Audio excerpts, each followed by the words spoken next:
La cousine bête par Honoré de Balzac, partie 3 du livre audio. Adeline, se dit Lisbeth. Oh, Adeline, tu me le payeras. Je te rendrai plus laide que moi. Mais vous voilà pâle comme une morte, reprit Valérie. Il y a donc quelque chose? Oh, suis-je bête? La mère et la fille doivent se douter que vous mettriez des obstacles à cet amour, puisqu'il se cache de vous, s'écria madame Marneffe. Mais si vous ne viviez pas avec le jeune homme, tout cela, ma petite, est pour moi plus obscur que le cœur de mon mari. Oh, vous ne savez pas, vous, reprit Lisbeth, vous ne savez pas ce que c'est que cette manigance-là. C'est le dernier coup qui tue. En ai-je reçu des meurtrissures à l'âme? Vous ignorez que depuis l'âge où l'on sent, j'ai été immolée à Adeline. On me donnait des coups, et on lui faisait des caresses. J'allais mise comme un souillon, et elle était vêtue comme une dame. Je piochais le jardin, j'épluchais les légumes, et elle, ses 10 doigts, ne se remuaient que pour arranger des chiffons. Elle a épousé le baron. Elle est venue briller à la cour de l'empereur, et je suis restée jusqu'en 1809 dans mon village, attendant un parti sortable, pendant 4 ans. Ils m'en ont tirée, mais pour me faire ouvrière et pour me proposer des employés, des capitaines qui ressemblaient à des portiers. J'ai eu pendant 26 ans tout leur reste. Et voilà que, comme dans l'Ancien Testament, le pauvre possède un seul agneau qui fait son bonheur, et le riche qui a des troupeaux envie la brebis du pauvre et la lui dérobe. Sans le prévenir, sans la lui demander. Adeline me filoute mon bonheur. Adeline, Adeline, je te verrai dans la boue et plus bas que moi. Hortense, que j'aimais, m'a trompée. Le baron? Non, cela n'est pas possible. Voyons, redites-moi les choses qui là-dedans peuvent être vraies. Calmez-vous, ma petite. Valérie, mon cher ange, je vais me calmer, répondit cette fille bizarre en s'asseyant. Une seule chose peut me rendre la raison. Donnez-moi une preuve. Mais votre cousine Hortense possède le groupe de Samson dont voici la lithographie publiée par une revue. Elle l'a payé de ses économies, et c'est le baron qui, dans l'intérêt de son futur gendre, le lance et obtient tout.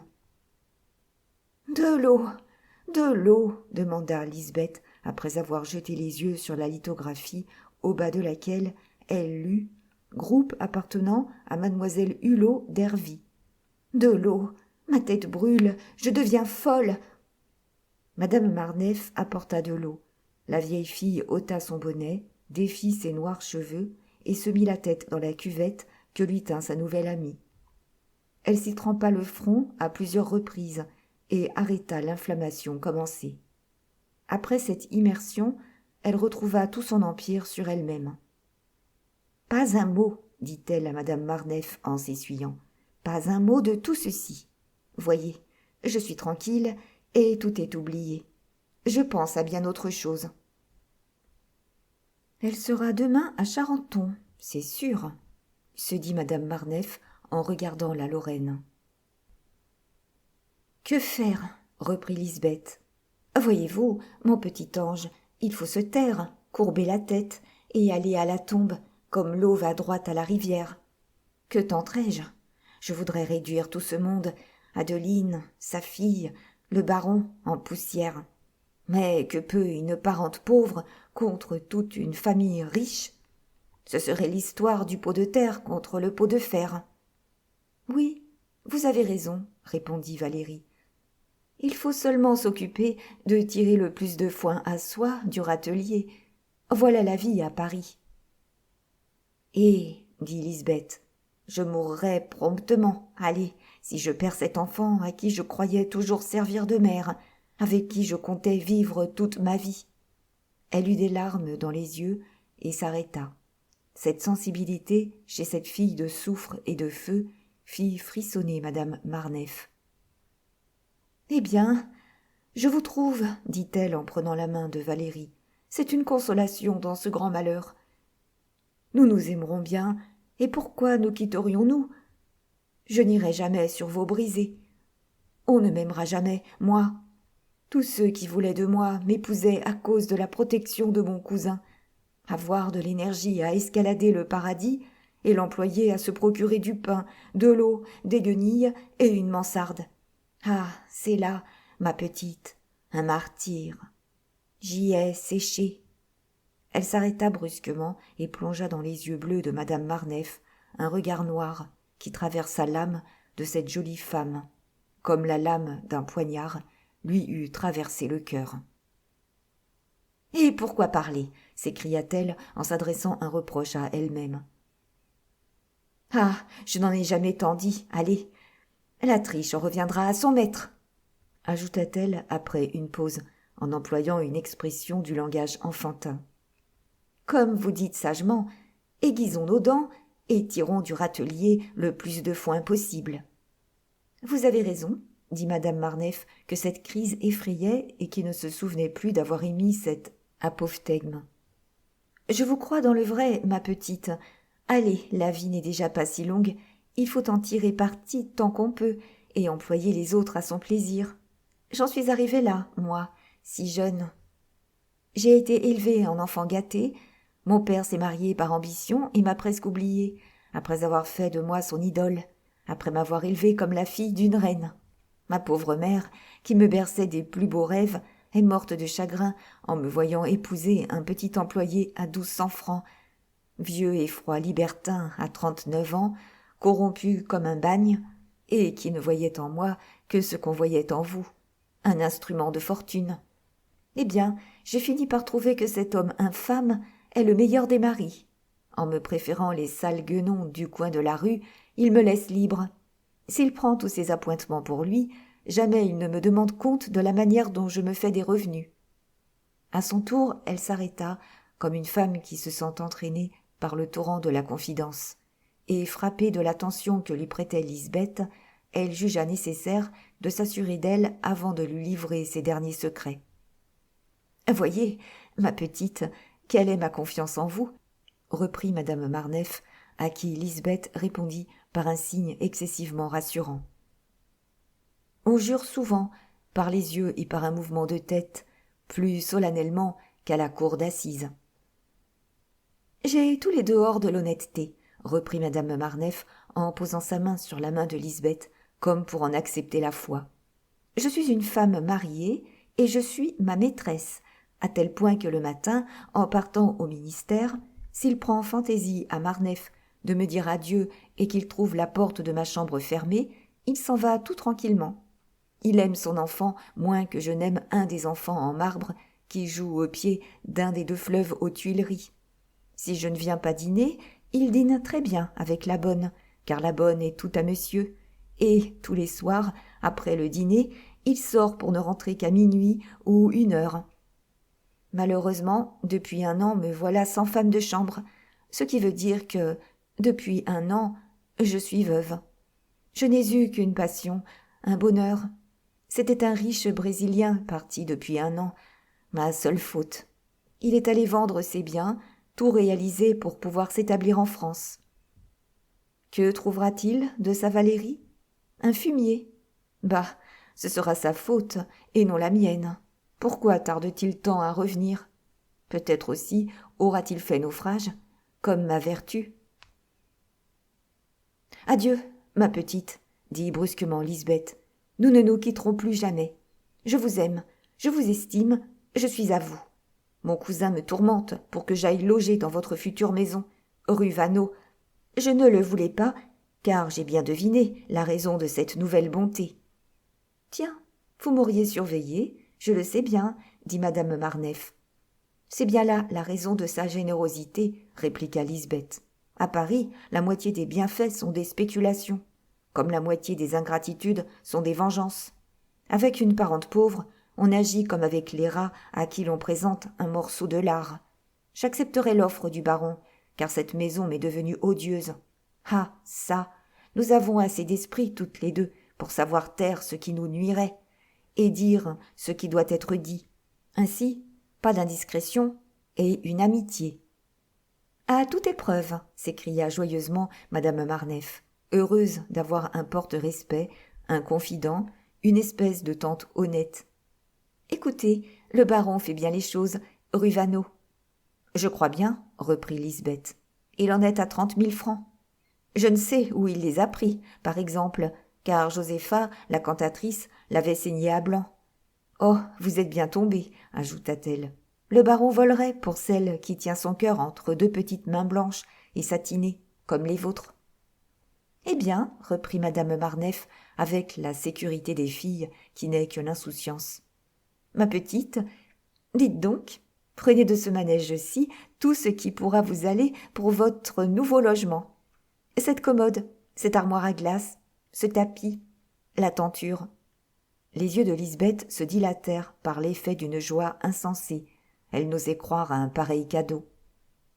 « Vous faites plus pour moi dans un moment que mes parents riches en 30 ans, s'écria-t-elle. Ils ne se sont jamais demandé si j'avais des meubles. À sa première visite, il y a quelques semaines, le baron a fait une grimace de riche à l'aspect de ma misère. Eh bien, merci, ma petite. Je vous revaudrai cela, vous verrez plus tard comment. » Valérie accompagna sa cousine Bette jusque sur le palier, où les deux femmes s'embrassèrent. « Comme elle pue la fourmi, se dit la jolie femme quand elle fut seule. Je ne l'embrasserai pas souvent, ma cousine.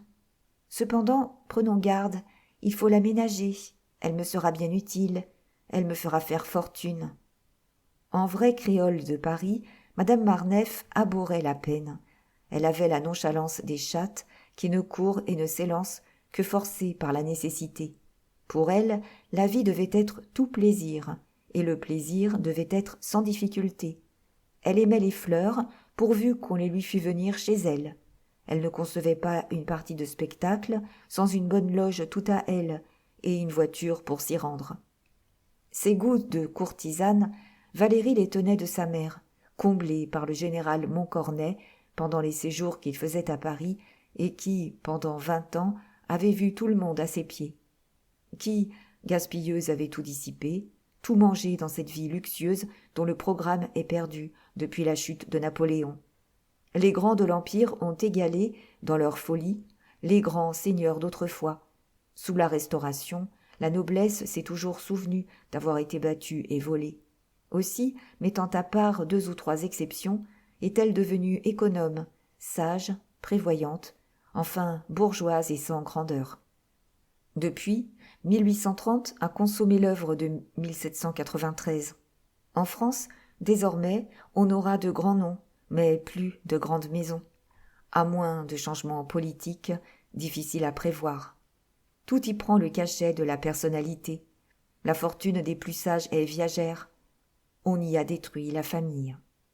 La puissante étreinte de la misère qui mordait au sang Valérie le jour où, selon l'expression de Marneffe, elle avait fait Hulot, avait décidé cette jeune femme à prendre sa beauté pour moyen de fortune.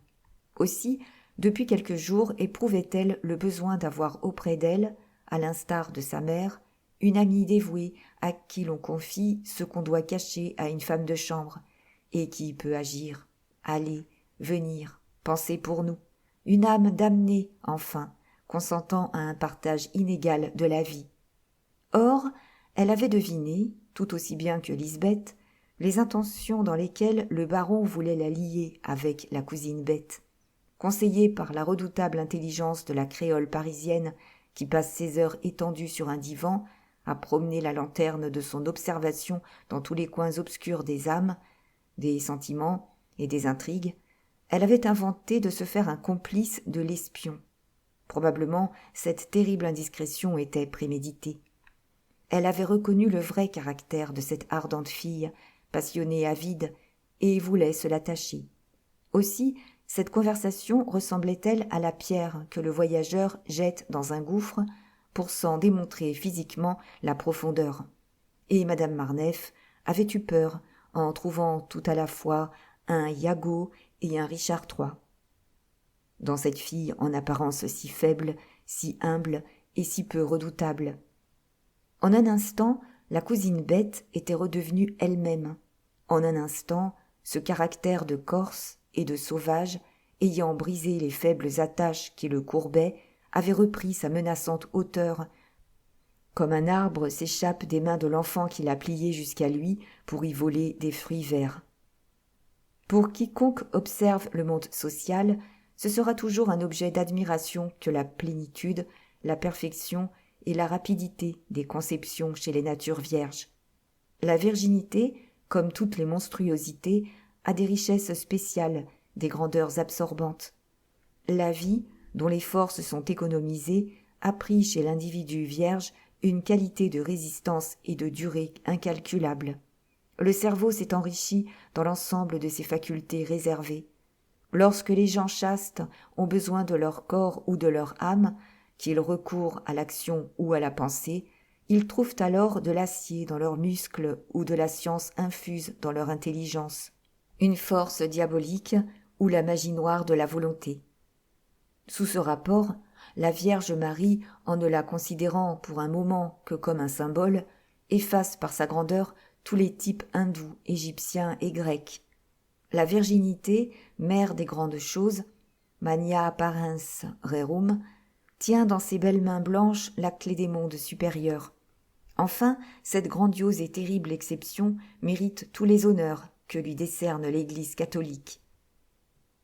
En un moment, donc, la cousine bête devint le Mohican dont les pièges sont inévitables, dont la dissimulation est impénétrable, dont la décision rapide est fondée sur la perfection inouïe des organes. Elle fut la haine et la vengeance sans transaction, comme elles sont en Italie, en Espagne et en Orient. Ces deux sentiments, qui sont doublés de l'amitié, de l'amour poussé jusqu'à l'absolu, ne sont connus que dans les pays baignés de soleil. Mais Lisbeth fut surtout fille de la Lorraine, c'est-à-dire résolue à tromper. Elle ne prit pas volontiers cette dernière partie de son rôle. Elle fit une singulière tentative due à son ignorance profonde. Elle imagina que la prison était ce que les enfants l'imaginent tous. Elle confondit la mise au secret avec l'emprisonnement. La mise au secret est le superlatif de l'emprisonnement, et ce superlatif est le privilège de la justice criminelle. En sortant de chez madame Marneffe, Lisbeth courut chez monsieur Rivet et le trouva dans son cabinet. « Eh bien, mon bon monsieur Rivet, lui dit-elle après avoir mis le verrou à la porte du cabinet, vous aviez raison. Les Polonais, c'est de la canaille. Tous gens sans foi ni loi. »« Des gens qui veulent mettre l'Europe en feu, » dit le pacifique Rivet, « ruiner tous les commerces et les commerçants pour une patrie qui, dit-on, est tout marais, pleine d'affreux juifs, sans compter les Cosaques et les paysans, espèces de bêtes féroces classées à tort dans le genre humain. Ces Polonais méconnaissent le temps actuel. Nous ne sommes plus des barbares. La guerre s'en va, ma chère demoiselle. Elle s'en est allée avec les rois. Notre temps est le triomphe du commerce, de l'industrie et de la sagesse bourgeoise qui ont créé la Hollande. Oui, dit-il en s'animant, nous sommes dans une époque où les peuples doivent tout obtenir par le développement légal de leur liberté et par le jeu pacifique des institutions constitutionnelles. Voilà ce que les Polonais ignorent, et j'espère... Vous dites, ma belle, ajouta-t-il en s'interrompant et voyant, à l'air de son ouvrière, que la haute politique était hors de sa compréhension. Voici le dossier, répliqua Bette. Si je ne veux pas perdre mes 3210 francs, il faut mettre ce scélérat en prison. Ah, je vous l'avais bien dit, s'écria l'oracle du quartier Saint-Denis. La maison Rivet, successeur de Ponce frère, était toujours restée rue des Mauvaises Paroles, dans l'ancien hôtel de Langeais, bâti par cette illustre maison au temps où les grands seigneurs se groupaient autour du Louvre. Aussi vous ai-je donné des bénédictions en venant ici, répondit Lisbeth. S'il peut ne se douter de rien, il sera coffré dès 4 heures du matin, dit le juge en consultant son almanach pour vérifier le lever du soleil. Mais après-demain seulement, car on ne peut pas l'emprisonner sans l'avoir prévenu qu'on veut l'arrêter par un commandement avec dénonciation de la contrainte par corps. Ainsi... Quelle bête de loi, dit la cousine Bette, car le débiteur se sauve. Il en a bien le droit, répliqua le juge en souriant. Aussi, tenez, voici comment. Quant à cela, je prendrai le papier, dit la bête, en interrompant le consul. Je le lui remettrai en lui disant que j'ai été forcé de faire de l'argent et que mon prêteur a exigé cette formalité. Je connais mon polonais. Il ne dépliera seulement pas le papier. Il en allumera sa pipe. Ah, pas mal, mademoiselle Fischer. Eh bien, soyez tranquille, l'affaire sera bâclée. Mais un instant, ce n'est pas le tout que de coffrer un homme. On ne se passe ce luxe judiciaire que pour toucher son argent. Par qui serez-vous payé? Par ceux qui lui donnent de l'argent. Ah oui, j'oubliais que le ministre de la Guerre l'a chargé du monument érigé à l'un de nos clients. Ah, la maison a fourni bien des uniformes au général Montcornet. Il les noircissait promptement à la fumée des canons, celui-là. Quel brave! Et il payait recta. Un maréchal de France a pu sauver l'empereur ou son pays. Il payait recta sera toujours son plus bel éloge dans la bouche d'un commerçant. Eh bien, à samedi, monsieur Rivet. Vous aurez vos glands plats. À propos, je quitte la rue du Doyenné. Je vais demeurer rue Vaneau. Vous faites bien. Je vous voyais avec peine dans ce trou qui, malgré ma répugnance pour tout ce qui ressemble à de l'opposition, déshonore, j'ose le dire, oui, déshonore le Louvre et la place du Carrousel. J'adore Louis-Philippe, c'est mon idole. Il est la représentation auguste, exacte, de la classe sur laquelle il a fondé sa dynastie. Et je n'oublierai jamais ce qu'il a fait pour la passementerie en rétablissant la garde nationale. Quand je vous entends parler ainsi, dit Lisbeth, je me demande pourquoi vous n'êtes pas député. On craint mon attachement à la dynastie, répondit Rivet. Mes ennemis politiques sont ceux du roi. Ah, c'est un noble caractère, une belle famille. Enfin, reprit-il en continuant son argumentation, c'est notre idéal. Des mœurs, de l'économie, tout.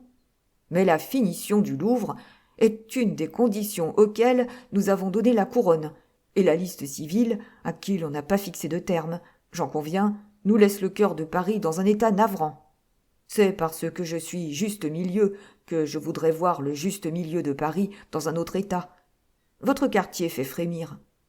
On vous y aurait assassiné un jour ou l'autre. Eh bien, voilà votre monsieur Crevel nommé chef de bataillon de sa légion.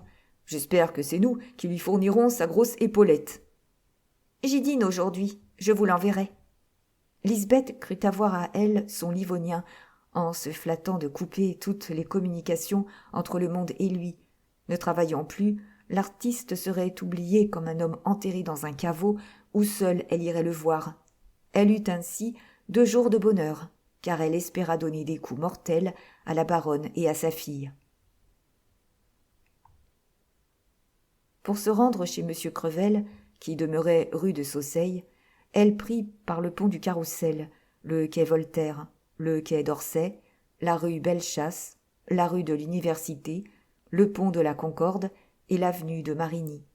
Cette route illogique était tracée par la logique des passions, toujours excessivement ennemie des jambes. La cousine Bette, tant qu'elle fut sur les quais, regarda la rive droite de la Seine en allant avec une grande lenteur. Son calcul était juste. Elle avait laissé Venceslas s'habillant, elle pensait qu'aussitôt délivré d'elle, l'amoureux irait chez la baronne par le chemin le plus court. En effet, au moment où elle longeait le parapet du quai Voltaire en dévorant la rivière, et marchant en idée sur l'autre rive, elle reconnut l'artiste dès qu'il déboucha par le guichet des Tuileries pour gagner le pont Royal. Elle rejoignit là son infidèle et put le suivre sans être vue par lui, car les amoureux se retournent rarement. Elle l'accompagna jusqu'à la maison de madame Hulot, où elle le vit entrer comme un homme habitué d'y venir. Cette dernière preuve, qui confirmait les confidences de madame Marneffe, mit Lisbeth hors d'elle. Elle arriva chez le chef de bataillon nouvellement élu dans cet état d'irritation mentale qui fait commettre les meurtres, et trouva le père Crevel attendant ses enfants, monsieur et madame Hulot jeunes, dans son salon. Mais Célestin Crevel est le représentant si naïf et si vrai du parvenu parisien qu'il est difficile d'entrer sans cérémonie chez cet heureux successeur de César Birotteau. Célestin Crevel est à lui seul tout un monde. Aussi mérite-t-il, plus que Rivet, les honneurs de la palette, à cause de son importance dans ce drame domestique. Avez-vous remarqué comme, dans l'enfance ou dans les commencements de la vie sociale, nous nous créons, de nos propres mains, un modèle à notre insu, souvent. Ainsi, le commis d'une maison de banque rêve, en entrant dans le salon de son patron, de posséder un salon pareil. S'il fait fortune, ce ne sera pas, 20 ans plus tard, le luxe, alors à la mode, qui l'intronisera chez lui, mais le luxe arriéré qui le fascinait jadis. On ne sait pas toutes les sottises qui sont dues à cette jalousie rétrospective, de même qu'on ignore toutes les folies dues à ces rivalités secrètes qui poussent les hommes à imiter le type qu'ils se sont donné, à consumer leur force pour être un clair de lune. Crevel fut adjoint parce que son patron avait été adjoint. Il était chef de bataillon parce qu'il avait eu envie des épaulettes de César Birotteau. Aussi, frappé des merveilles réalisées par l'architecte Grindot, au moment où la fortune avait mis son patron en haut de la roue, Crevel, comme il le disait dans son langage, n'en avait fait ni une ni deux, quand il s'était agi de décorer son appartement. Il s'était adressé, les yeux fermés et la bourse ouverte, à Grindot, architecte alors tout à fait oublié. On ne sait pas combien de temps vont encore les gloires éteintes, soutenues par les admirations arriérées. Grindot avait recommencé là, pour la 1000e fois, son salon blanc et or, tendu de damas rouge. Le meuble en bois de palissandre sculpté comme on sculpte les ouvrages courants, sans finesse, avait donné pour la fabrique parisienne un juste orgueil à la province, lors de l'exposition des produits de l'industrie. Les flambeaux, les bras, le garde-cendre, le lustre, la pendule appartenaient au genre rocaille. La table ronde, immobile au milieu du salon, offrait un marbre incrusté de tous les marbres italiens et antiques venus de Rome, où se fabriquent ces espèces de cartes minéralogiques semblables à des échantillons de tailleurs qui faisaient périodiquement l'admiration de tous les bourgeois que recevait Crevel. Les portraits de feu Madame Crevel, de sa fille et de son gendre, dus au pinceau de Pierre Grassou, le peintre en renom dans la bourgeoisie, à qui Crevel devait le ridicule de son attitude byronienne, garnissaient les parois, mis tous les 4 en pendant. Les bordures, payées 1000 francs pièce, s'harmoniaient bien à toute cette richesse de café qui, certes, eût fait hausser les épaules à un véritable artiste. Jamais l'or n'a perdu la plus petite occasion de se montrer stupide. On compterait aujourd'hui 10 Venises dans Paris si les commerçants retirés avaient eu cet instinct des grandes choses qui distinguent les Italiens. De nos jours encore, un négociant milanais lègue très bien 500 000 francs au Duomo pour la dorure de la Vierge colossale qui en couronne la coupole. Canova ordonne, dans son testament, à son frère, de bâtir une église de 4 millions, et le frère y ajoute quelque chose du sien. Un bourgeois de Paris, et tous, ont, comme Rivet, un amour au cœur pour leur Paris, penserait-il jamais à faire élever les clochers qui manquent autour de Notre-Dame ? Or, comptez les sommes recueillies par l'État en succession sans héritier. On aurait achevé tous les embellissements de Paris avec le prix des sottises en carton-pierre, en pâte dorée, en fausses sculptures consommées depuis 15 ans par les individus du genre Crevel.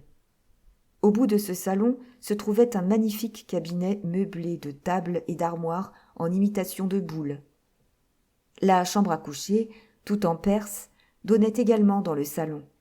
L'acajou dans toute sa gloire infestait la salle à manger, où des vues de Suisse, richement encadrées, ornaient des panneaux. Le père Crevel, qui rêvait un voyage en Suisse, tenait à posséder ce pays en peinture, jusqu'au moment où il irait le voir en réalité. Crevel, ancien adjoint, décoré, garde national, avait, comme on le voit, reproduit fidèlement toutes les grandeurs, même mobilières, de son infortuné prédécesseur.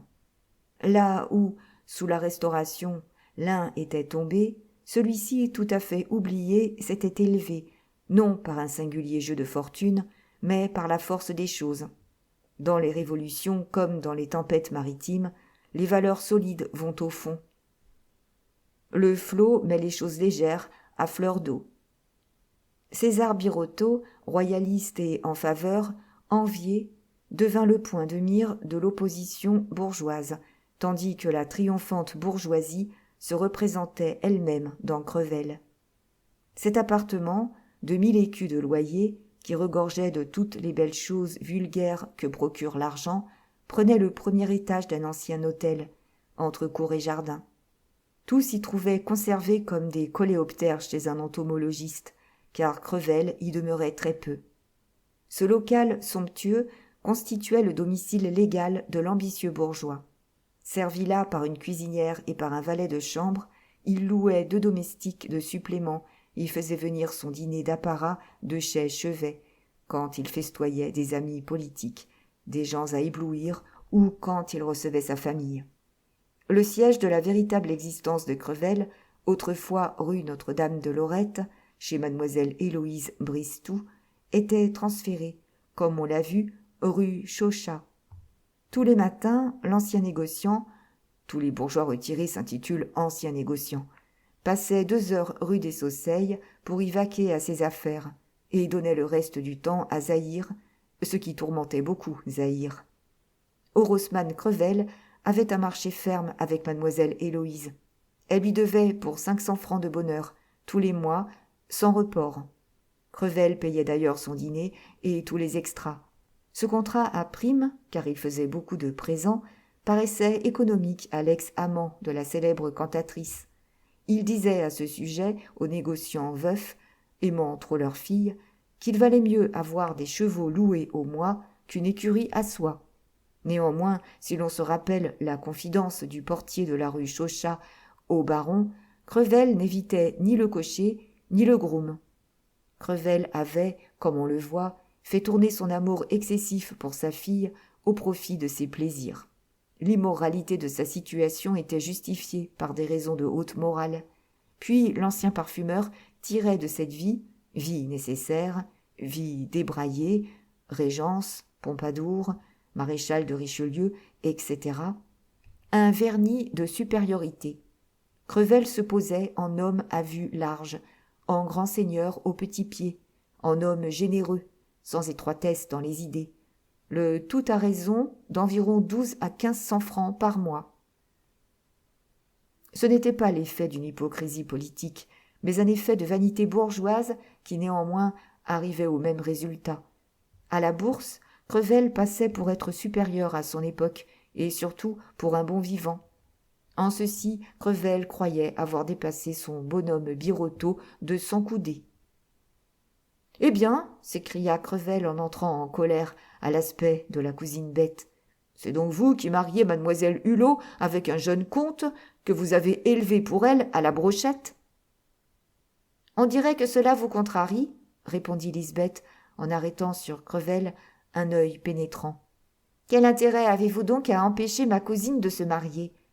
Car vous avez fait manquer, m'a-t-on dit, son mariage avec le fils de monsieur Lebas. »« Vous êtes une bonne fille, bien discrète, » reprit le père Crevel. « Eh bien, croyez-vous que je pardonnerai jamais à monsieur Hulot le crime de m'avoir enlevé Josépha, surtout pour faire d'une honnête créature, que j'aurais fini par épouser dans mes vieux jours, une vaurienne, une saltimbanque, une fille d'opéra. Non, non, jamais. »« C'est un bonhomme, cependant, monsieur Hulot, » dit la cousine Bette. « Aimable, très aimable, trop aimable, » reprit Crevel. « Je ne lui veux pas de mal, mais je désire prendre ma revanche, et je la prendrai. C'est mon idée fixe. »« Serait-ce à cause de cette envie-là que vous ne venez plus chez madame Hulot ? » ?»« Peut-être. »« Ah, vous faisiez donc la cour à ma cousine, » dit Lisbeth en souriant. « Je m'en doutais. »« Et elle m'a traité comme un chien, pis que cela, comme un laquais. Je dirais mieux, comme un détenu politique. Mais je réussirai, dit-il en fermant le poing et en s'en frappant le front.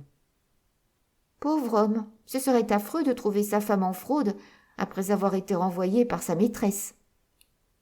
Josépha, s'écria Crevel, Josépha l'aurait quitté, renvoyé, chassé. Bravo, Josépha, Josépha, tu m'as vengé. Je t'enverrai 2 perles pour mettre à tes oreilles, mon ex-biche. Je ne sais rien de cela, car après vous avoir vu le lendemain du jour où la belle Adeline m'a prié encore une fois de passer la porte, je suis allé chez les Lebas, à Corbeil, d'où je reviens. Héloïse a fait le diable pour m'envoyer à la campagne, et j'ai su la raison de ses menées. Elle voulait pendre, et sans moi, la crémaillère rue Chauchat, avec des artistes, des cabotins, des gens de lettres. J'ai été joué. Je pardonnerai, car Héloïse m'amuse. C'est une des jasets inédite. Comme elle est drôle, cette fille-là. Voici le billet que j'ai trouvé hier au soir. Mon bon vieux, j'ai dressé ma tente rue Chauchat. J'ai pris la précaution de faire essuyer les plâtres par des amis. Tout va bien. Venez quand vous voudrez, monsieur. Agar attend son Abraham. Héloïse me dira des nouvelles, car elle sait sa bohème sur le bout du doigt. Mais mon cousin a très bien pris ce désagrément, répondit la cousine.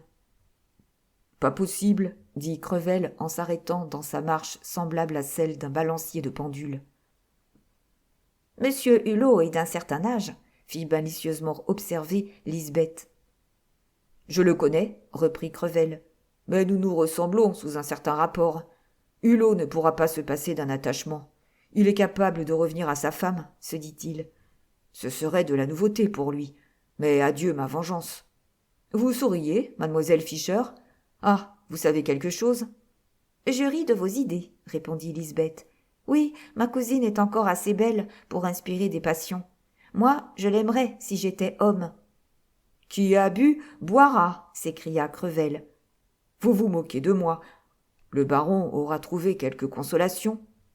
Lisbeth inclina la tête par un geste affirmatif. Ah, il est bien heureux de remplacer du jour au lendemain Josépha, dit Crevel en continuant. Mais je n'en suis pas étonné, car il me disait, un soir à souper, que, dans sa jeunesse, pour n'être pas au dépourvu, il avait toujours 3 maîtresses, celle qu'il était en train de quitter, la régnante, et celle à laquelle il faisait la cour pour l'avenir. Il devait tenir en réserve quelques grisettes dans son vivier. Dans son parc aux cerfs, il est très Louis XV, le gaillard. Oh, est-il heureux d'être bel homme. Néanmoins, il vieillit, il est marqué. Il aura donné dans quelques petites ouvrières. Oh non, répondit Lisbeth. Ah, dit Crevel, que ne ferais-je pas pour l'empêcher de pouvoir mettre son chapeau? Il m'était impossible de lui prendre Josépha. Les femmes de cette espèce ne reviennent jamais à leur premier amour. D'ailleurs, comme on dit, un retour n'est jamais de l'amour. Mais, cousine bête, je donnerais bien, c'est-à-dire je dépenserais bien 50 000 francs pour enlever à ce grand bel homme sa maîtresse et lui prouver qu'un gros père à ventre de chef de bataillon et à crâne de futur maire de Paris ne se laisse pas souffler sa dame sans damer le pion. Ma situation, répondit Bête, m'oblige à tout entendre et à ne rien savoir. Vous pouvez causer avec moi sans crainte. Je ne répète jamais un mot de ce qu'on veut bien me confier. Pourquoi voulez-vous que je manque à cette loi de ma conduite? Personne n'aurait plus confiance en moi. Je le sais, répliqua Crevel. Vous êtes la perle des vieilles filles. Voyons, sacristi, il y a des exceptions. Tenez, ils ne vous ont jamais fait de rente dans la famille. Mais j'ai ma fierté. Je ne veux rien coûter à personne, dit Bête. Ah, si vous vouliez m'aider à me venger, reprit l'ancien négociant, je placerais 10 000 francs en viager sur votre tête. Dites-moi, belle cousine, dites-moi quelle est la remplaçante de Josépha, et vous aurez de quoi payer votre loyer, votre petit déjeuner le matin, ce bon café que vous aimez tant. Vous pourrez vous donner du moka pur, hein? Oh, comme c'est bon, du moka pur. Je ne tiens pas tant aux 10 000 francs en viager, qui feraient près de 500 francs de rente, qu'à la plus entière discrétion, dit Lisbeth. Car, voyez-vous, mon bon monsieur Crevel, il est bien excellent pour moi, le baron. Il va me payer mon loyer. Oui, pendant longtemps. Comptez là-dessus, s'écria Crevel. Où le baron prendrait-il de l'argent? Ah, je ne sais pas. Cependant, il dépense plus de 30 000 francs dans l'appartement qu'il destine à cette petite dame. » Comment? Ce serait une femme de la société? Le scélérat est-il heureux? Il n'y en a que pour lui. »« Une femme mariée, bien comme il faut, » reprit la cousine. « Vraiment ?» s'écria Crevel, ouvrant des yeux animés autant par le désir que par ce mot magique. « Une femme comme il faut. »« Oui, » reprit Bette, « des talents, musicienne, 23 ans, une jolie figure candide, une peau d'une blancheur éblouissante, des dents de jeune chien, des yeux comme des étoiles, un front superbe. Et des petits pieds, je n'en ai jamais vu de pareils. Ils ne sont pas plus larges que son busc. »« Et les oreilles ?» demanda Crevel, vivement émoustillé par ce signalement d'amour. « Des oreilles à mouler, » répondit-elle. « De petites mains ?»« Je vous dis, en un seul mot, que c'est un bijou de femme, et d'une honnêteté, d'une pudeur, d'une délicatesse, une belle âme, un ange, toutes les distinctions, car elle a pour père un maréchal de France. »« Un maréchal de France ?» s'écria Crevel, qui fit un bond prodigieux sur lui-même. « Mon Dieu, sa perlotte, Crénon, nom d'un petit bonhomme. Ah, le gredin. Pardon, cousine, je deviens fou. Je donnerais 100 000 francs, je crois. »« Ah, bien oui, je vous dis que c'est une femme honnête, une femme vertueuse. Aussi le baron a-t-il bien fait les choses. »« Il est sans le sou, vous dis-je. »« Il y a un mari qui l'a poussé. »« Par où ?» dit Crevel avec un rire amer. « Déjà nommé sous-chef, ce mari, qui sera sans doute complaisant, est porté pour avoir la croix. »« Le gouvernement devrait prendre garde et respecter ceux qu'il a décorés en ne prodiguant pas la croix, » dit Crevel d'un air politiquement piqué. « Mais qu'a-t-il donc tant pour lui, ce grand matin de vieux baron ?» reprit-il. « Il me semble que je le vaux bien, » ajouta-t-il en se mirant dans une glace et en se mettant en position.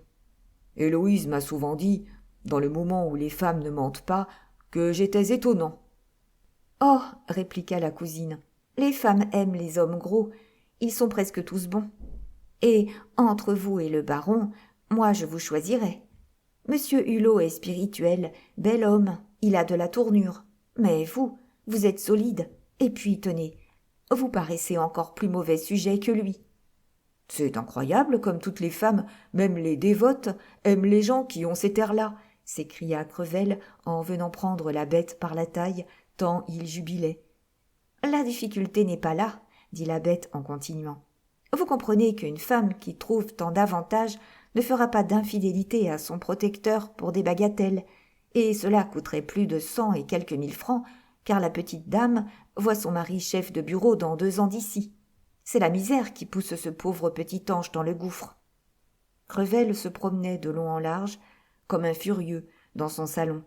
« Il doit tenir à cette femme-là ?» demanda-t-il, après un moment, pendant lequel son désir ainsi fouetté par Lisbeth devint une espèce de rage. « Jugez-en, » reprit Lisbeth. « Je ne crois pas encore qu'il ait obtenu ça, » dit-elle en faisant claquer l'ongle de son pouce sous l'une de ses énormes palettes blanches. « Et il a déjà fait pour 1000 francs de cadeaux. »« Oh, la bonne farce !» s'écria Crevel. « Si j'arrivais avant lui !»« Mon Dieu, j'ai bien tort de vous faire ces cancans-là, » reprit Lisbeth en paraissant éprouver un remords. « Non, je veux faire rougir votre famille. Demain, je place en viager sur votre tête une somme en 5%, de manière à vous faire 600 francs de rente. Mais vous me direz tout. Le nom, la demeure de la Dulcinée. Je puis vous l'avouer, je n'ai jamais eu de femme comme il faut, et la plus grande de mes ambitions, c'est d'en connaître une. Les houris de Mahomet ne sont rien en comparaison de ce que je me figure des femmes du monde. Enfin, c'est mon idéal, c'est ma folie, et tellement que, voyez-vous, la baronne Hulot n'aura jamais 50 ans pour moi, dit-il en se rencontrant sans le savoir avec un des esprits les plus fins du dernier siècle. Tenez, ma bonne Lisbeth, je suis décidé à sacrifier 100, 200... Chut, voici mes enfants. Je les vois qui traversent la cour. Je n'aurais jamais rien su par vous, je vous en donne ma parole d'honneur. car je ne veux pas que vous perdiez la confiance du baron. Bien au contraire, il doit joliment aimer cette femme, mon compère. » « Oh, il en est fou, » dit la cousine. « Il n'a pas su trouver 40 000 francs pour établir sa fille, et il les a dénichés pour cette nouvelle passion. »« Et le croyez-vous aimé ?» demanda Crevel. « À son âge, » répondit la vieille fille. « Oh, suis-je bête ?» s'écria Crevel. « Moi qui tolère un artiste à Héloïse, absolument comme Henri IV permettait Bellegarde à Gabriel. Oh, la vieillesse, la vieillesse. » « Bonjour, Célestine. Bonjour, mon bijou. Et ton moutard. Ah, le voilà. Parole d'honneur, il commence à me ressembler. Bonjour, Hulot, mon ami. Cela va bien? Nous aurons bientôt un mariage de plus dans la famille. » Célestine et son mari firent un signe en montrant Lisbeth, et la fille répondit effrontément à son père. « Lequel donc ?» Crevel prit un air fin qui voulait dire que son indiscrétion allait être réparée. « Celui d'Hortense, reprit-il. Mais ce n'est pas encore tout à fait décidé. Je viens de chez Lebas, et l'on parlait de mademoiselle Popinot pour notre jeune conseiller à la cour royale de Paris, qui voudrait bien devenir premier président en province. Allons dîner. » À 7 heures, Lisbeth revenait déjà chez elle en omnibus, car il lui tardait de revoir Venceslas, de qui, depuis une vingtaine de jours, elle était la dupe, et à qui elle apportait son cabas plein de fruits empilés par Crevel lui-même, dont la tendresse avait redoublé pour sa cousine bête. Elle monta dans la mansarde d'une vitesse à perdre la respiration, et trouva l'artiste occupé à terminer les ornements d'une boîte qu'il voulait offrir à sa chère Hortense. La bordure du couvercle représentait des hortensias dans lesquelles se jouaient des amours. Le pauvre amant, pour subvenir aux frais de cette boîte qui devait être en malachite, avait fait pour Florent et Chanor 2 torchères, en leur en abandonnant la propriété. 2 chefs-d'œuvre. « Vous travaillez trop depuis quelques jours, mon bon ami, » dit Lisbeth en lui essuyant le front couvert de sueur et le baisant. « Une pareille activité me paraît dangereuse au mois d'août. Vraiment, votre santé peut en souffrir. Tenez, voici des pêches, des prunes de chez monsieur Crevel. Ne vous tracassez pas tant. J'ai emprunté 2 000 francs et, à moins de malheur, nous pourrons les rendre si vous vendez votre pendule. Cependant, j'ai quelques doutes sur mon prêteur, car il vient d'envoyer ce papier timbré. » Elle plaça la dénonciation de la contrainte par corps sous l'esquisse du maréchal de Montcornet. « Pour qui faites-vous ces belles choses-là » demanda-t-elle en prenant les branches d'hortensia en cire rouge que Venceslas avait posées pour manger les fruits. « Pour un bijoutier. »« Quel bijoutier ?»« Je ne sais pas. C'est Stidmann qui m'a prié de tortiller cela pour lui, car il est pressé. »« Mais voilà des hortensias, dit-elle d'une voix creuse. Comment se fait-il que vous n'ayez jamais manié la cire pour moi ? Était-ce donc si difficile d'inventer une bague, un coffret, n'importe quoi, un souvenir ? Dit-elle en lançant un affreux regard sur l'artiste, dont, heureusement, les yeux étaient baissés. Et vous dites que vous m'aimez ? En doutez-vous, mademoiselle ?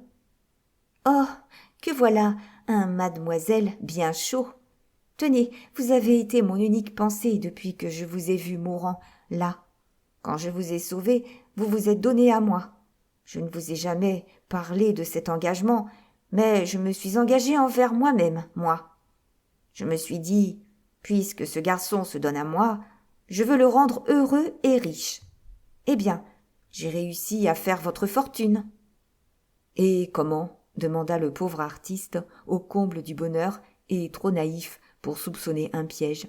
« Voici comment, » reprit la Lorraine. Lisbeth ne put se refuser le plaisir sauvage de regarder Venceslas qui la contemplait avec un amour filial où débordait son amour pour Hortense, ce qui trompa la vieille fille. En apercevant pour la première fois de sa vie les torches de la passion dans les yeux d'un homme, elle crut les y avoir allumées. « Monsieur Crevel nous commandite de 100 000 francs pour fonder une maison de commerce. Et si, dit-il, vous voulez m'épouser ? Il a de singulières idées, ce gros bonhomme-là. Qu'en pensez-vous ? demanda-t-elle. L'artiste, devenu pâle comme un mort, regarda sa bienfaitrice d'un œil sans lueur et qui laissait passer toute sa pensée. Il resta béant et hébété. « On ne m'a jamais si bien dit, reprit-elle avec un rire amer, que j'étais affreusement laide. »« Mademoiselle, répondit Steinbock, ma bienfaitrice ne sera jamais laide pour moi. J'ai pour vous une bien vive affection. Mais je n'ai pas 30 ans et... »« Et j'en ai 43, reprit-elle. Ma cousine Hulot, qui en a 48, fait encore des passions frénétiques. Mais elle est belle, elle. 15 ans de différence entre nous, mademoiselle. Quel ménage ferions-nous ? Pour nous-mêmes, je crois que nous devons bien réfléchir. Ma reconnaissance sera certainement égale à vos bienfaits. D'ailleurs, votre argent vous sera rendu sous peu de jours. « Mon argent !» cria-t-elle. « Oh, vous me traitez comme si j'étais un usurier sans cœur !»« Pardon, reprit Venceslas, mais vous m'en parlez si souvent. Enfin, vous m'avez créé, ne me détruisez pas. »« Vous voulez me quitter, je le vois, » dit-elle en hochant la tête. « Qui donc vous a donné la force de l'ingratitude, vous qui êtes comme un homme de papier mâché ? Manqueriez-vous de confiance en moi, votre bon génie ? Moi qui si souvent ai passé la nuit à travailler pour vous, moi qui vous ai livré les économies de toute ma vie, moi qui, pendant 4 ans, ai partagé mon pain, le pain d'une pauvre ouvrière, avec vous, et qui vous prêtais tout, jusqu'à mon courage. »« Mademoiselle, assez, assez, dit-il en se mettant à ses genoux et lui tendant les mains. N'ajoutez pas un mot. Dans 3 jours, je parlerai, je vous dirai tout. Laissez-moi, dit-il en lui baisant les mains. Laissez-moi être heureux. J'aime et je suis aimé. Eh bien, sois heureux, mon enfant, dit-elle en le relevant. Puis elle l'embrassa sur le front et dans les cheveux, avec la frénésie que doit avoir le condamné à mort en savourant sa dernière matinée. « Ah, vous êtes la plus noble et la meilleure des créatures. Vous êtes l'égale de celle que j'aime, » dit le pauvre artiste. « Je vous aime assez encore pour trembler de votre avenir, » reprit-elle d'un air sombre. « Judas s'est pendu. Tous les ingrats finissent mal. Vous me quittez, vous ne ferez plus rien qui vaille. Songez que, sans nous marier, car je suis une vieille fille, je le sais, je ne veux pas étouffer la fleur de votre jeunesse, votre poésie, comme vous le dites, dans mes bras qui sont comme des sarments de vigne. Mais, sans nous marier, ne pouvons-nous pas rester ensemble ? Écoutez, j'ai l'esprit du commerce. Je puis vous amasser une fortune en 10 ans de travail, car je m'appelle l'économie, moi. Tandis qu'avec une jeune femme, qui sera à tout dépense, vous dissiperez tout, vous ne travaillerez qu'à la rendre heureuse. Le bonheur ne crée rien que des souvenirs. Quand je pense à vous, moi, je reste les bras ballants pendant des heures entières. Eh bien, Venceslas, reste avec moi. Tiens, je comprends tout. Tu auras des maîtresses, de jolies femmes semblables à cette petite Marneffe qui veut te voir et qui te donnera le bonheur que tu ne peux pas trouver avec moi. Puis tu te marieras quand je t'aurai fait 30 000 francs de rente. Vous êtes un ange, mademoiselle, et je n'oublierai jamais ce moment-ci, répondit Venceslas en essuyant ses larmes. Vous voilà comme je vous veux, mon enfant, dit-elle en le regardant avec ivresse. La vanité chez nous tous est si forte que Lisbeth crut à son triomphe. Elle avait fait une si grande concession en offrant madame Marneffe.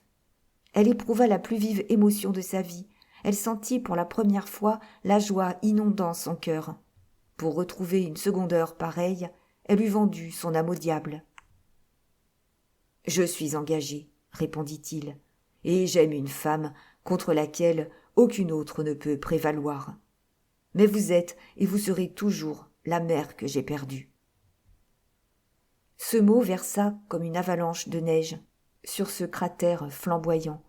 Lisbeth s'assit, contempla d'un air sombre cette jeunesse, cette beauté distinguée, ce front d'artiste, cette belle chevelure, tout ce qui sollicitait en elle les instincts comprimés de la femme, et de petites larmes aussitôt séchées mouillèrent pour un moment ses yeux.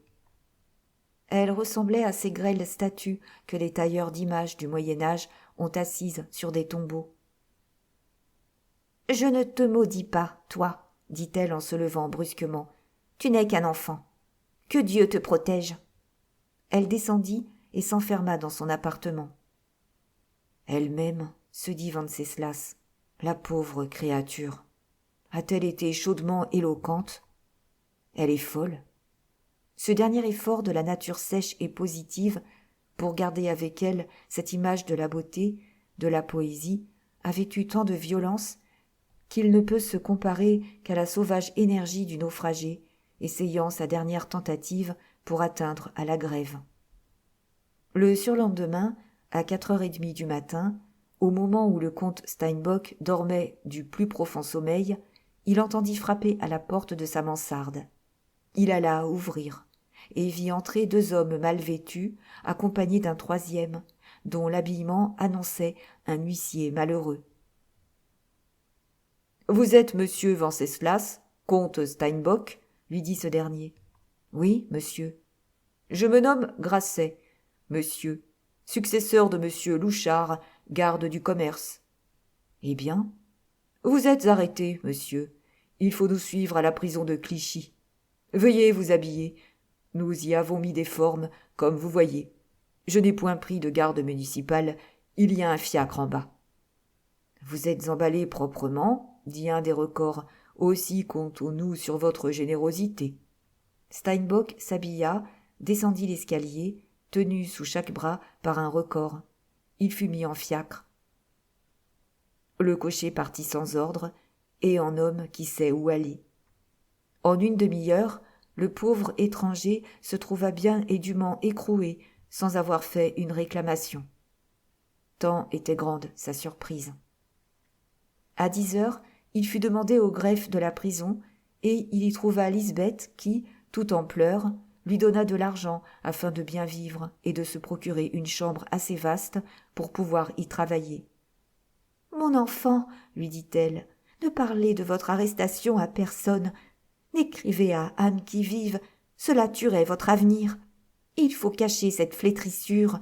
Je vous aurai bientôt délivré. Je vais réunir la somme. Soyez tranquille.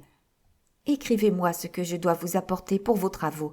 Je mourrai ou vous serez bientôt libre. »« Oh, je vous devrais 2 fois la vie, s'écria-t-il, car je perdrais plus que la vie si l'on me croyait un mauvais sujet. » Lisbeth sortit la joie dans le cœur. Elle espérait pouvoir, en tenant son artiste sous clé, faire manquer son mariage avec Hortense en le disant marié, gracié par les efforts de sa femme, et partie pour la Russie. Aussi, pour exécuter ce plan, se rendit-elle vers 3h chez la baronne, quoique ce ne fût pas le jour où elle y dînait habituellement. Mais elle voulait jouir des tortures auxquelles sa petite cousine allait être en proie au moment où Venceslas avait coutume de venir. « Tu viens dîner, bête ?» demanda la baronne en cachant son désappointement. « Mais oui. »« Bien, » répondit Hortense, « je vais aller dire qu'on soit exact, car tu n'aimes pas à attendre. » Hortense fit un signe à sa mère pour la rassurer, car elle se proposait de dire au valet de chambre de renvoyer M. Steinbock quand il se présenterait. Mais, le valet de chambre étant sorti, Hortense fut obligée de faire sa recommandation à la femme de chambre, et la femme de chambre monta chez elle pour y prendre son ouvrage, afin de rester dans l'antichambre.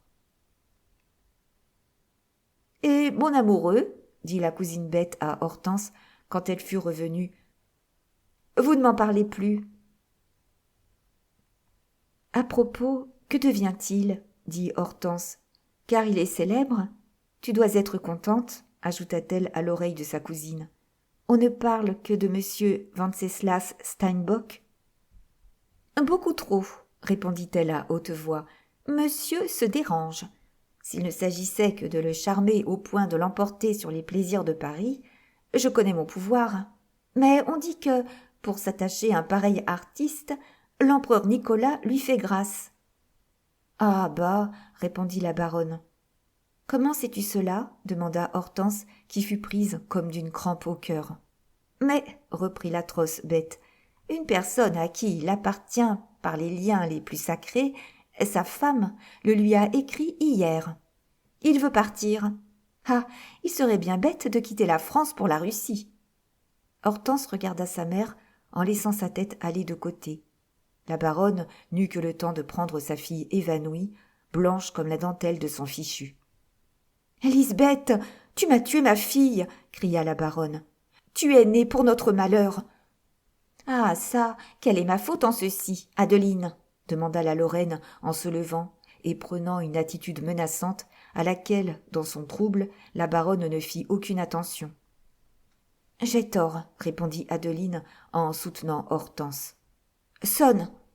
En ce moment, la porte s'ouvrit. Les deux femmes tournèrent la tête ensemble et virent Wenceslas Steinbock, à qui la cuisinière, en l'absence de la femme de chambre, avait ouvert la porte.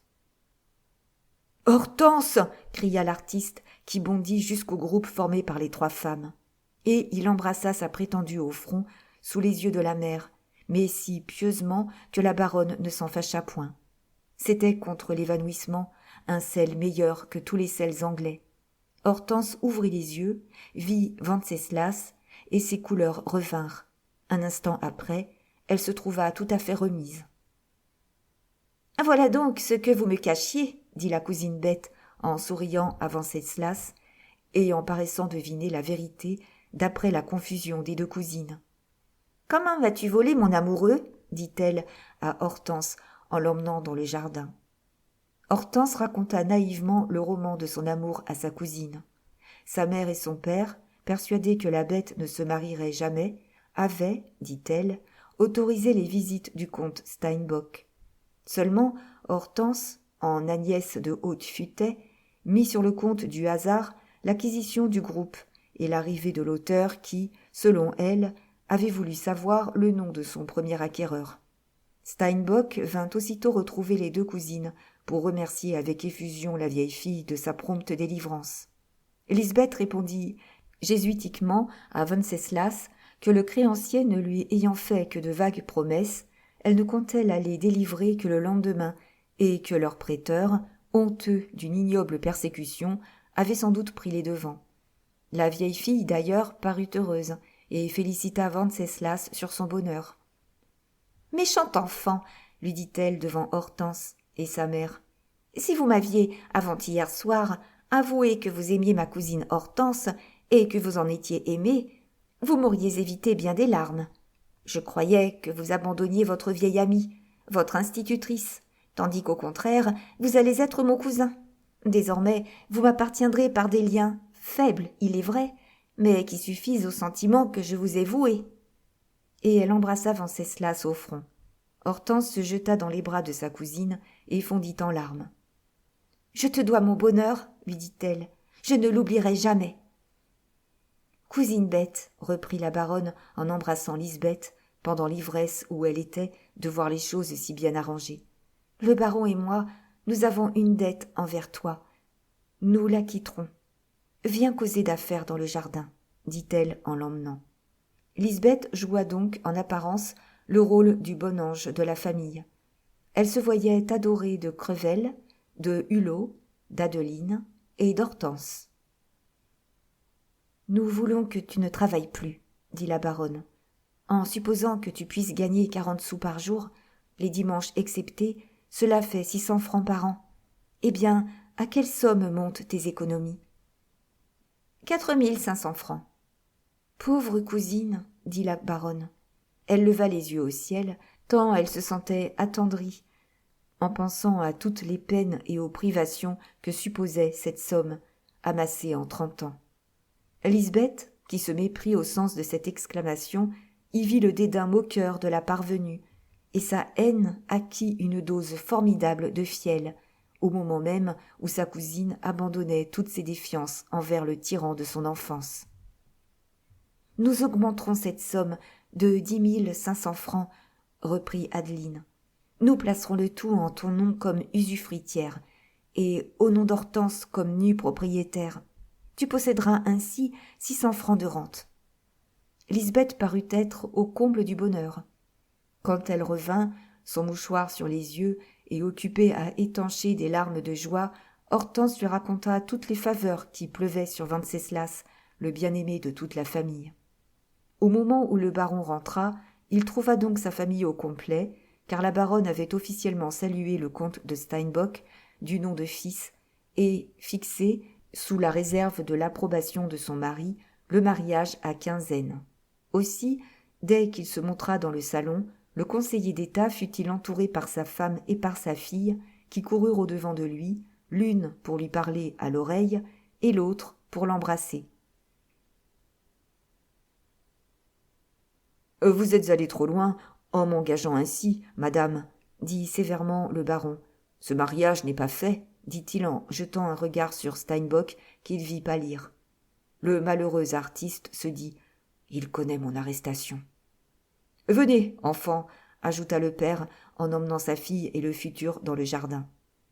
Et il alla s'asseoir avec eux sur un des bancs du kiosque rongé de mousse.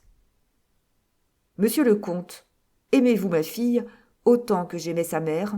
demanda le baron à Wenceslas. « Plus, monsieur, » dit l'artiste.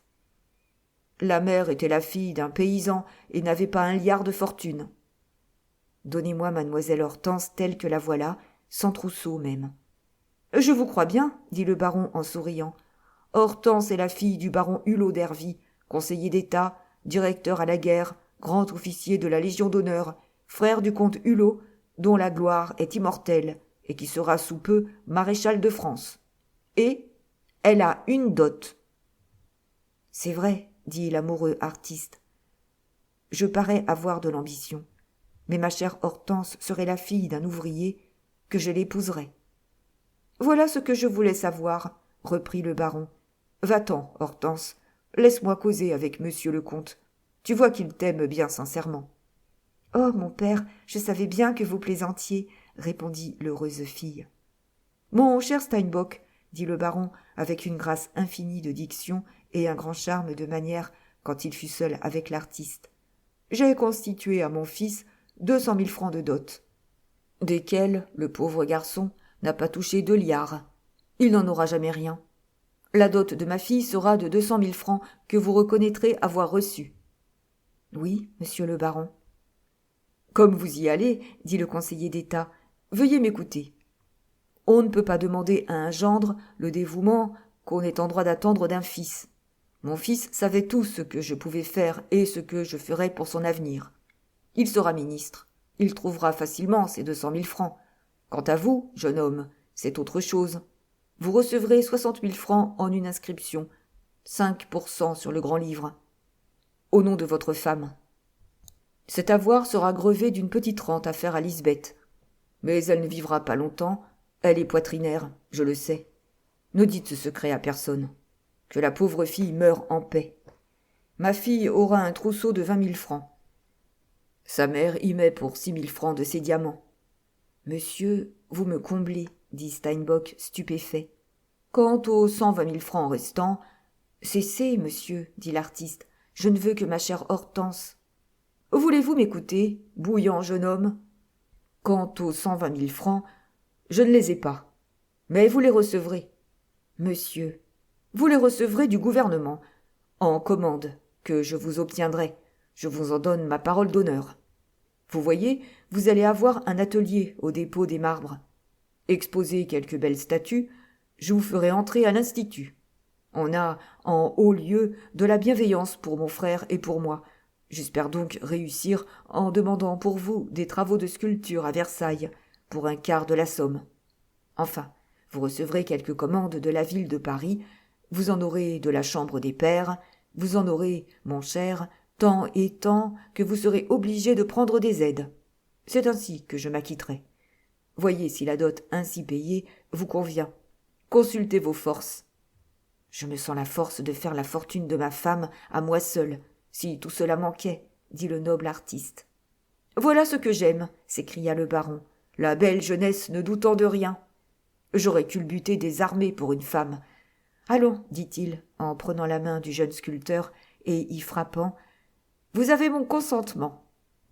Dimanche prochain, le contrat, et le samedi suivant, à l'hôtel. C'est le jour de la fête de ma femme. Tout va bien, dit la baronne à sa fille collée à la fenêtre. Ton futur et ton père s'embrassent. En rentrant chez lui le soir, Venceslas eut l'explication de l'énigme que présentait sa délivrance. Il trouva chez le portier un gros paquet cacheté qui contenait le dossier de sa créance avec une quittance régulière, libellée au bas du jugement et accompagnée de la lettre suivante. « Mon cher Venceslas, je suis venu te voir ce matin à 10 heures pour te présenter à une Altesse royale qui désirait te connaître. Là, j'ai su que les Anglais t'avaient emmené dans une de leurs petites îles dont la capitale s'appelle Clichy's Castle. Je suis aussitôt allé voir Léon de Lora, à qui j'ai dit, en riant, que tu ne pouvais pas quitter la campagne où tu étais faute de 4000 francs, et que tu allais compromettre ton avenir si tu ne te montrais pas à ton royal protecteur.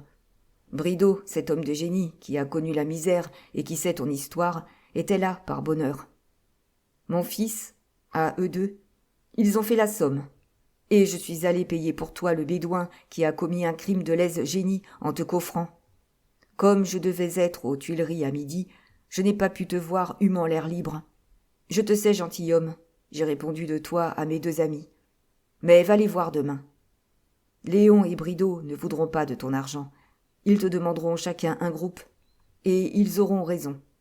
C'est ce que pense celui qui voudrait pouvoir se dire ton rival, et qui n'est que ton camarade Steedman. PS. J'ai dit au prince que tu ne revenais de voyage que demain, et il a dit « Eh bien, demain !» Le comte Venceslas se coucha dans les draps de pourpre que nous fait, sans un pli de rose, la faveur, cette céleste boiteuse, qui, pour les gens de génie, marche plus lentement encore que la justice et la fortune, parce que Jupiter a voulu qu'elle n'eût pas de bandeau sur les yeux. Facilement trompée par les étalages des charlatans, attirée par leurs costumes et leurs trompettes, elle dépense à voir et à payer leur parade le temps pendant lequel elle devait chercher les gens de mérite dans les coins où ils se cachent. Maintenant, il est nécessaire d'expliquer comment M. le baron Hulot était arrivé à grouper les chiffres de la dot d'Hortense et à satisfaire aux dépenses effrayantes du délicieux appartement où devrait s'installer Madame Marneffe. Sa conception financière portait le cachet du talent qui guide les dissipateurs et les gens passionnés dans les fondrières où tant d'accidents les font périr. Rien ne démontrera mieux la singulière puissance que communiquent les vices et à laquelle on doit les tours de force qu'accomplissent de temps en temps les ambitieux, les voluptueux. Enfin, tous les sujets du diable.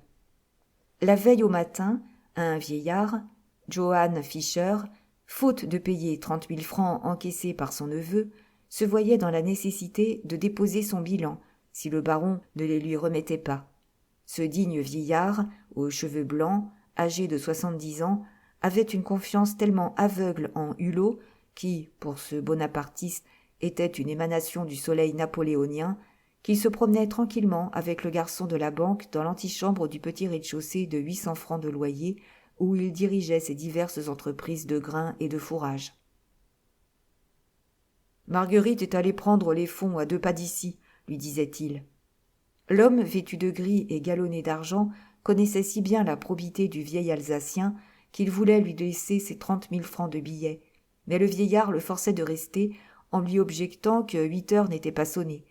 Un cabriolet arrêta, le vieillard s'élança dans la rue et tendit la main avec une sublime certitude au baron qui lui donna 30 billets de banque.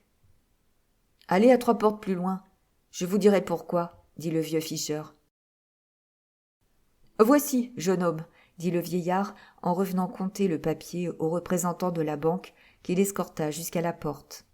Quand l'homme de la banque fut hors de vue, Fischer fit retourner le cabriolet où attendait son auguste neveu, le bras droit de Napoléon, et lui dit en le ramenant chez lui « Voulez-vous que l'on sache à la Banque de France que vous m'avez versé les 30 000 francs dont vous êtes endosseur ? C'est déjà beaucoup trop d'y avoir mis la signature d'un homme comme vous. » « Allons au fond de votre jardinet, père Fischer, » dit le haut fonctionnaire. « Vous êtes solide, » reprit-il en s'asseyant sous un berceau de vigne et toisant le vieillard comme un marchand de chair humaine toise un remplaçant. « Solide à placer en viager, » répondit gaiement le petit vieillard sec, maigre, nerveux et l'œil vif. « La chaleur vous fait-elle mal ? Au contraire. Que dites-vous de l'Afrique? Un joli pays. Les Français y sont allés avec le petit caporal.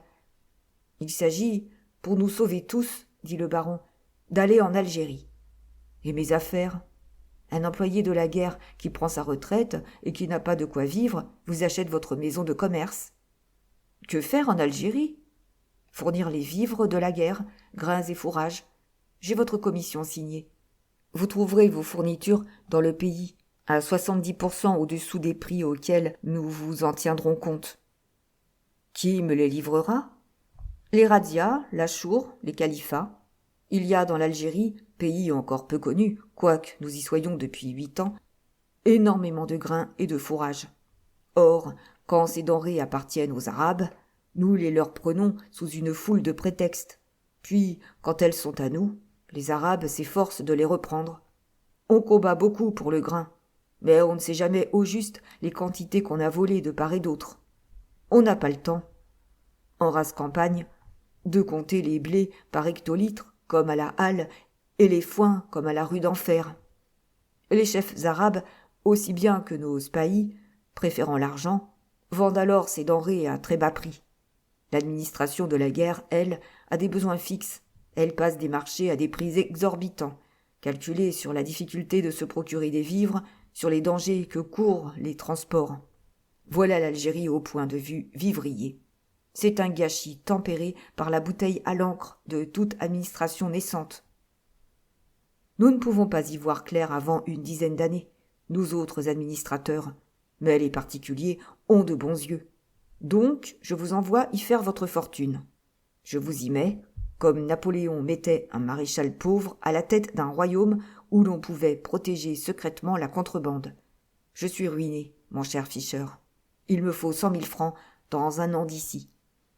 Je ne vois pas de mal à les prendre aux Bédouins, répliqua tranquillement l'Alsacien. Cela se faisait ainsi sous l'Empire. L'acquéreur de votre établissement viendra vous voir ce matin et vous comptera 10 000 francs, reprit le baron Hulot. N'est-ce pas tout ce qu'il vous faut pour aller en Afrique? Le vieillard fit un signe d'assentiment.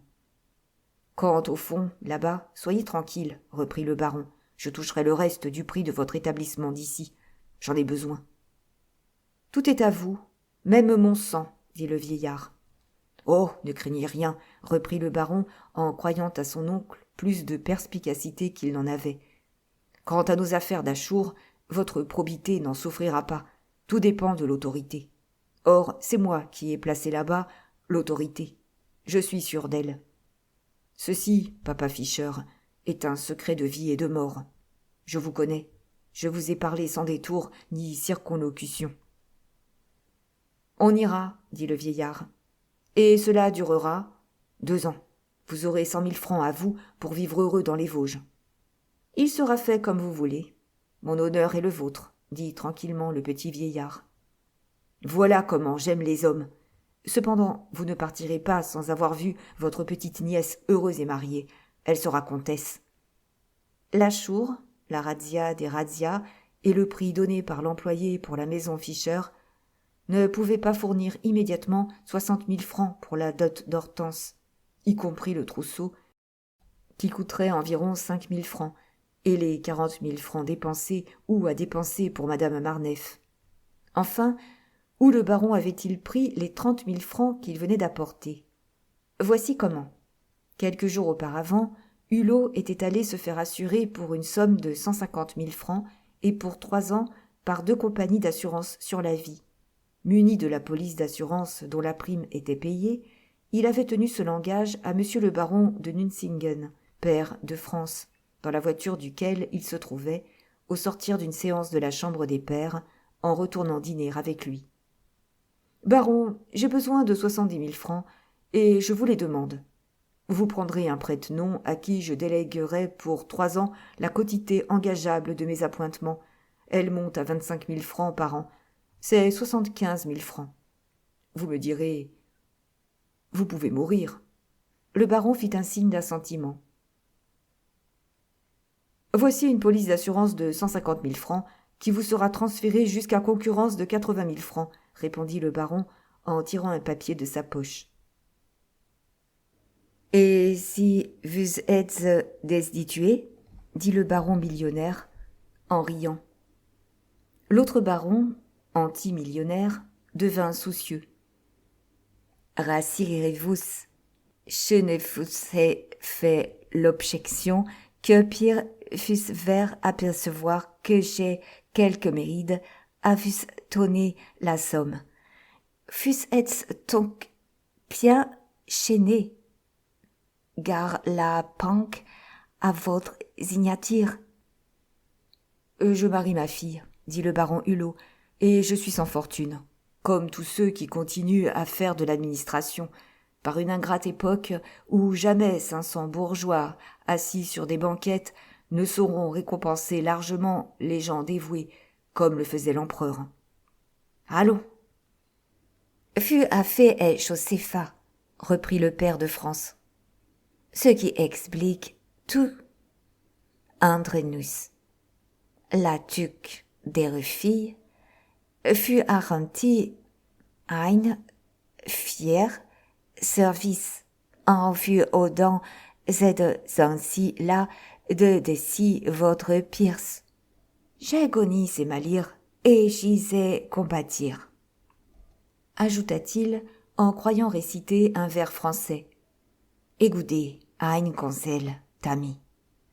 Vermez votre pudique, uffi serait décommé. Cette véreuse affaire se fit par l'entremise d'un petit usurier nommé Vauvinet, un de ces faiseurs qui se tiennent en avant des grosses maisons de banque, comme ce petit poisson qui semble être le valet du requin. Cet apprenti loup-cervier promit à monsieur le baron Hulot, tant il était jaloux de se concilier la protection de ce grand personnage, de lui négocier 30 000 francs de lettres de change à 90 jours, en s'engageant à les renouveler 4 fois et à ne pas les mettre en circulation. Le successeur de Fischer devait donner 40 000 francs pour obtenir cette maison, mais avec la promesse de la fourniture des fourrages dans un département voisin de Paris. Tel était le dédale effroyable où les passions engageaient un des hommes les plus probes jusqu'alors, un des plus habiles travailleurs de l'administration napoléonienne. La concussion pour solder l'usure pour fournir à ses passions et pour marier sa fille. Cette science de prodigalité, tous ces efforts étaient dépensés pour paraître grand à madame Marneffe, pour être le Jupiter de cette Danaé bourgeoise. On ne déploie pas plus d'activité, plus d'intelligence, plus d'audace pour faire honnêtement sa fortune que le baron en déployait pour se plonger la tête la première dans un guêpier.